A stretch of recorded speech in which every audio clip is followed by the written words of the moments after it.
নবম pay scale আলোর দ্বার প্রান্তে রয়েছে, অর্থাৎ নতুন পে স্কেল হতে যাচ্ছে। এবং কমিশন যে কি কি সুপারিশ করেছে এটা সকলেই জানা। তবে নতুন একটি খবর হচ্ছে যে নবম পে স্কেলে 10% যে মহার্ঘ ভাতা সেটা সমন্বয় করা হবে, অর্থাৎ যে বিশেষ সুবিধা পেয়ে আসছিল সরকারি কর্মকর্তা কর্মচারীরা সেটাকে সমন্বয় করা হবে। এটা অনেকেই বলতেছে বাতিল করা হবে, তবে এটা সরকার সমন্বয় করার সিদ্ধান্ত নিয়েছে। আসন্ন 2026-27 অর্থ বছরে বাজেটে সরকারি চাকরিজীবীদের জন্য নতুন পে স্কেল বাস্তবায়নে 37,000 কোটি টাকা বরাদ্দ চূড়ান্ত করা হয়েছে। এর ফলে সরকারি, স্বায়ত্তশাসিত, আধা সরকারি, বিচার বিভাগ, বিভিন্ন বাহিনীর সদস্যরা আগামী 1 জুলাই থেকে বাড়তি বেতন পেতে যাচ্ছে। তবে অন্তর্বর্তীকালীন সময়ের জমা দেওয়া নবম পে স্কেলের পূর্ণাঙ্গ সুপারিশ বাস্তবায়ন করা হচ্ছে না। এটা তো অনেক আগেই আপনাদেরকে আমি বলেছি যে ওই সুপারিশটা আসলে বাস্তবায়ন করা হচ্ছে না, কারণ ওইটাতে প্রায় 45,000 কোটি টাকার প্রয়োজন হবে। এখানে বরাদ্দ রাখাই হয়েছে 37,000 কোটি টাকা। তো অনেক কিছুই কাটছাট হবে, এবং কি কি কাটছাট হবে সেটা আগামী এই যে কিছুদিন পরে যে বাজেট অধিবেশন অনুষ্ঠিত হবে, সরকার একটি প্রজ্ঞাপন জারি করবে, সেখানে সবকিছু ডিটেইল লেখা থাকবে। দেশের একটি জাতীয় দৈনিকের প্রতিবেদনে জানা গেছে সরকারের গঠিত পর্যালোচনা একটি মূল সুপারিশ বেশ কিছু কাটছাট করে 3 ধাপে নতুন বেতন কাঠামো বাস্তবায়নের পরিকল্পনা করেছে। সিদ্ধান্ত অনুযায়ী আগামী জুলাই মাস থেকে সরকারি চাকরিজীবীরা নতুন বেসিকের বেতনে 50% পাবেন। পরবর্তী অর্থ বছরে বাকি 50% কার্যকর হবে।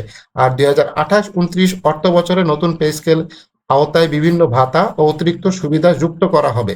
তো পূর্ণাঙ্গ যে পে স্কেল সেটা বাস্তবায়ন হতে হতে 2028 সাল পর্যন্ত লেগে যাবে, অর্থাৎ 26, 27, 28, এবং সেটার অর্থ বছর হবে 2028-29 অর্থ বছর। তো এই অর্থ বছরে মূলত এটা কার্যকর হবে।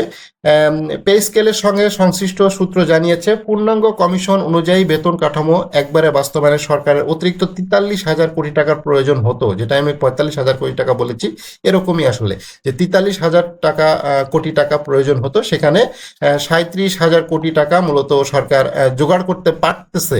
সর্বশেষ প্রস্তাব অনুযায়ী সরকারি চাকরিজীবীদের সর্বনিম্ন বেতন 8,250 টাকা থেকে বাড়িয়ে 20,000 টাকা এবং সর্বোচ্চ 78,000 টাকা থেকে বাড়িয়ে 1,60,000 টাকার সুপারিশ করা হয়েছে। এতে নিম্ন স্তরের কর্মচারীদের 142% বেশি এবং উচ্চ স্তরে 105% পর্যন্ত বাড়তে পারে। এছাড়া বৈশাখী ভাতা 20% থেকে বাড়িয়ে 50%, টিফিন ভাতা 200 টাকা থেকে বাড়িয়ে 1,000 টাকা এবং প্রতিবন্ধী সন্তান থাকলে মাসিক বিশেষ ভাতা ও পেনশনভোগীদের 55 থেকে 100% পর্যন্ত পেনশন বৃদ্ধির সুপারিশ করা হয়েছে। তো বেশ কিছু জিনিস ইতিবাচক আছে, আবার সরকার আবার নতুন জিনিস বসাচ্ছে, সেটা হচ্ছে ট্যাক্স।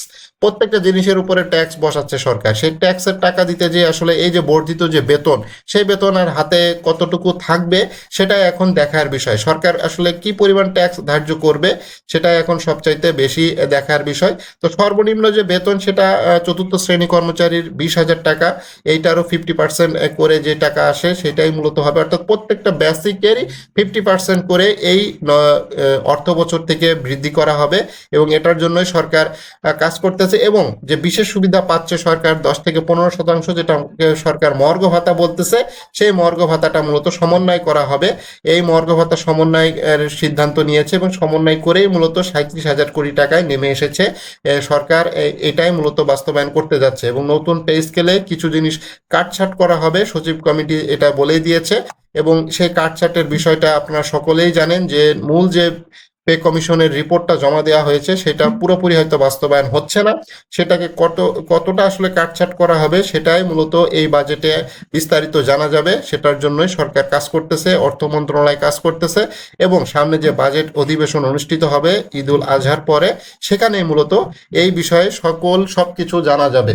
তো সরকার আন্তরিক আছে। প্রধানমন্ত্রী অলরেডি নির্দেশনা দিয়ে দিয়েছে যে ঠিক আছে, এই অর্থ বছর থেকেই পে স্কেলটা যাতে বাস্তবায়ন হয়, এজন্য যাবতীয় কার্যক্রম, অর্থ বরাদ্দ, আরও যে সকল কাজকর্ম আছে সেটা করার জন্য, অর্থাৎ প্রধানমন্ত্রীর গ্রিন সিগন্যাল পাওয়া গিয়েছে। প্রধানমন্ত্রী স্পষ্ট করে বলে দিয়েছে অর্থমন্ত্রী, অর্থ মন্ত্রণালয়কে যে আপনারা এই সংক্রান্ত যাবতীয় কাজ সম্পন্ন করেন এবং আগামী 1 জুলাই থেকে নবম পে স্কেলের যে নতুন বেতন সেটা যাতে সরকারি কর্মকর্তা কর্মচারীরা পাবে সেটার যাবতীয় প্রস্তুতি আপনারা গ্রহণ করুন।